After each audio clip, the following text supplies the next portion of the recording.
General science की पिछली videos को देखने के लिए आप हमारे चैनल पर जनरल साइंस वन लाइनर की प्लेलिस्ट को चेक कर सकते हैं। आइए पहला क्वेश्चन देखते हैं। जल में हाइड्रोजन और ऑक्सीजन के भार का अनुपात कितना होता है?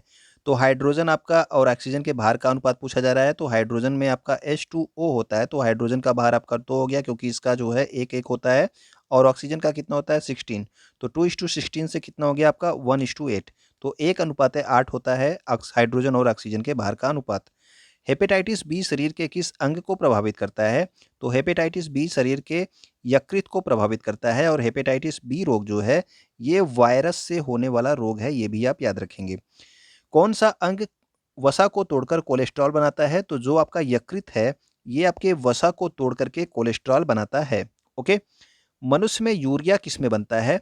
तो यूरिया जो है ये आपके यकृत में बनता है। जो आपके शरीर में बेकार की अमीनो अम्ल होती हैं उनको जो है यकृत जो है यूरिया में परिवर्तित कर देता है।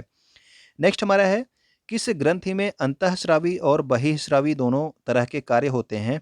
तो अंतःस्रावी और बहिःस्रावी दोनों तरह के कार्य होते हैं आपके अग्न्याशय में, और इसी को जो है मिश्रित ग्रंथि भी कहा जाता है, ये भी आप याद रखना। ठीक है। और मानव शरीर की जो दूसरी सबसे बड़ी ग्रंथि है ये आपकी अग्न्याशय है ही है।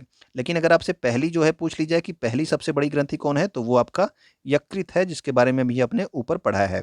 ठीक है। तो दूसरी सबसे बड़ी ग्रंथि अग्न्याशय। घाव का अध्ययन क्या कहलाता है? तो जो घाव का अध्ययन होता है ये आपका कहा जाता है ट्रोमेटोलॉजी। औद्योगिक अविषालुता विज्ञान शोध केंद्र ये कहाँ पे स्थित है? ये आपके एग्जाम में पूछा जा चुका है, याद रखेंगे। लखनऊ में स्थित है आपका औद्योगिक अविषालुता विज्ञान शोध केंद्र। घाव का अध्ययन ट्रोमेटोलॉजी है।